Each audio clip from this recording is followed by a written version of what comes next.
Faites rayonner la foi sur le continent numérique. Ensemble, recueillons plus de 200 000 $ en 2012.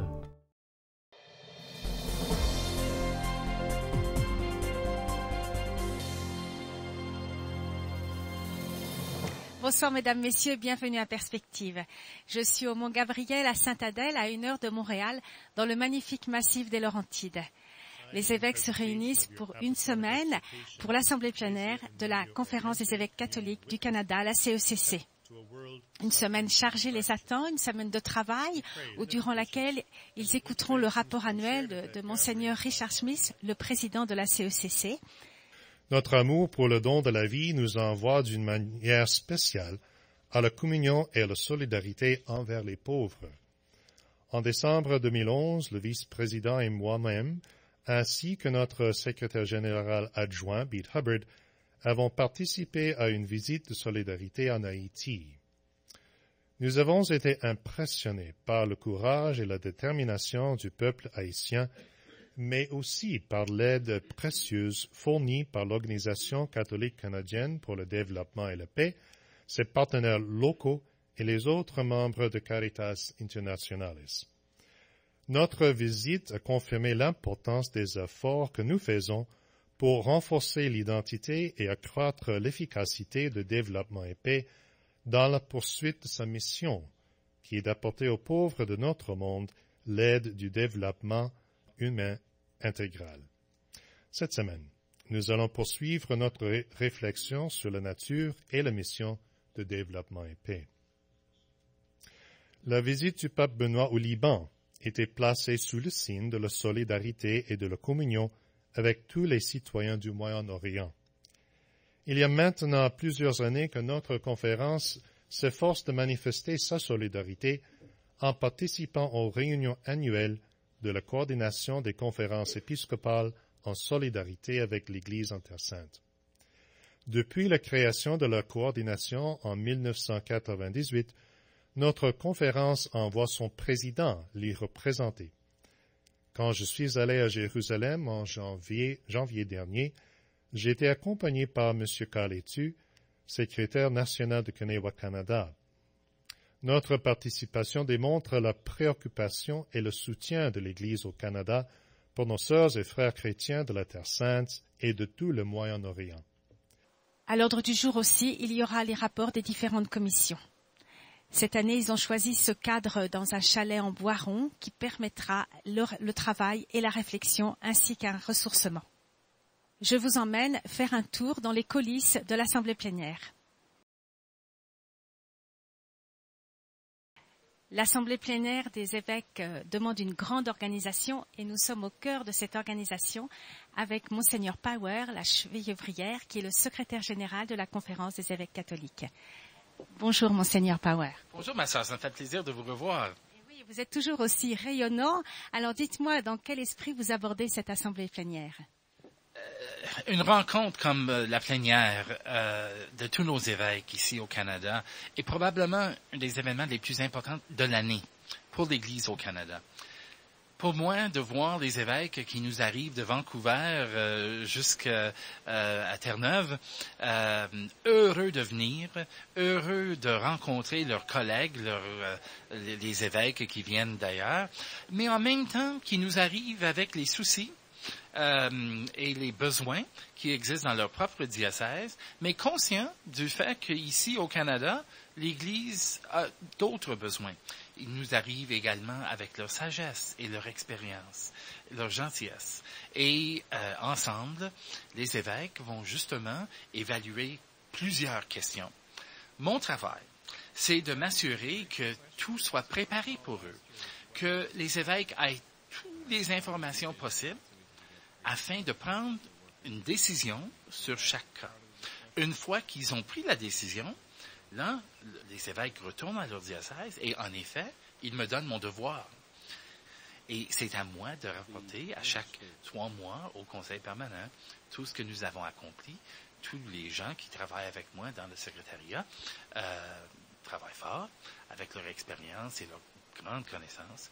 Et ensemble, nous faisons notre possible pour avancer les choses que les évêques ont demandées. Alors, c'est une réunion clé. Et là, est-ce qu'il va y avoir des surprises pendant cette assemblée plénière?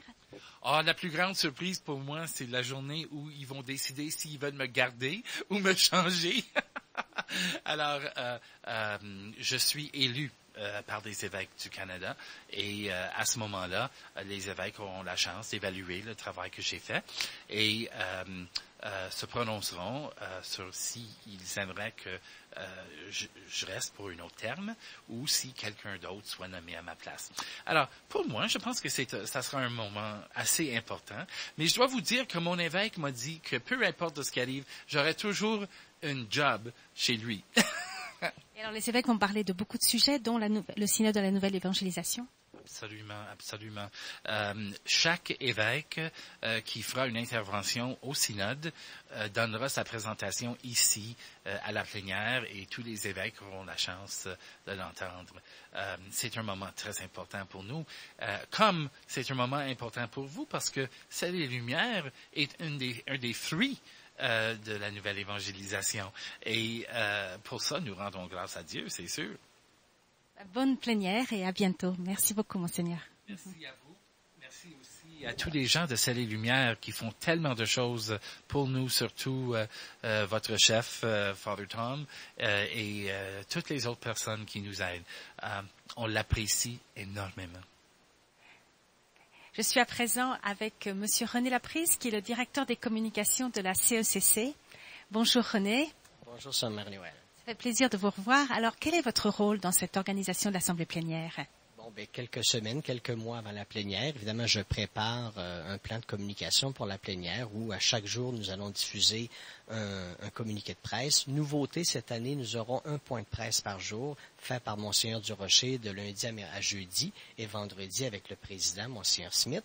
Et c'est d'intéresser autant la presse religieuse que la presse séculière aux événements qui sont discutés lors de la plénière. C'est certain qu'il y a un certain nombre d'événements qui sont à huis clos, qui ne sont pas de l'ordre du public, mais tout ce qui est de l'ordre du public, on tente, via les médias sociaux, via la très bonne collaboration de Ciel et Lumière, de diffuser le plus largement possible les nouvelles de la conférence, autant à travers les médias diocésains et de la presse séculière. Et vous avez participé à ce livret, le programme? Oui, le programme veut donner une vue d'ensemble un peu des événements importants au courant de la dernière année, les nominations, évidemment, les décès qui sont arrivés dans l'épiscopat, les évêques qui sont maintenant émérites, et de donner un peu les grandes lignes des nouvelles de la conférence des évêques catholiques de la dernière année. Surtout qu'il y a eu beaucoup de changements au Québec. Oui, beaucoup de changements au Québec. Là, la valse des nominations est presque terminée au Québec. Enfin, peut-être quelques-unes encore à venir, je ne sais pas. Mais il y a eu beaucoup de changements. 6 nouveaux évêques sont à leur première plénière cette année. Quand même, ce n'est pas rien. 6 nouveaux ordonnés.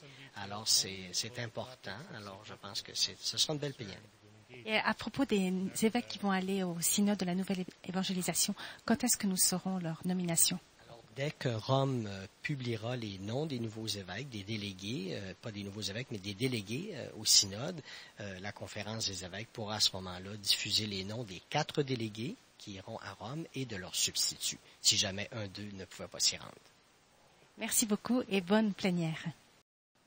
Chaque matin, les évêques se rassemblent pour la prière du matin et pour la messe. Chaque jour, nous vous donnerons un écho de l'assemblée plénière de la CECC. Et puis, comme chaque dimanche, le pape a récité l'Angélus à partir de sa résidence d'été de Castel Gandolfo. Nous écoutons l'extrait aux pèlerins francophones. Chers pèlerins francophones, je vous remercie de tout cœur pour votre prière qui accompagne la belle réussite du voyage apostolique au Liban et par extension à l'ensemble du Moyen-Orient. Continuez à prier pour les chrétiens moyen-orientaux, pour la paix et pour le dialogue serein entre les religions. Hier, je me suis uni spirituellement à la joie des fidèles du diocèse de Troyes, rassemblés pour la béatification du Père Louis Brisson, fondateur de ce oblate, des oblates de Saint-François de Sales. Puisse l'exemple du nouveau bienheureux éclairer votre vie. Il disait, j'ai besoin de Dieu, c'est une faim qui me dévore. Comme lui apprenez à avoir faim de Dieu et à recourir sans cesse à lui avec confiance. Bon dimanche à vous tous. C'est tout pour aujourd'hui. À la prochaine.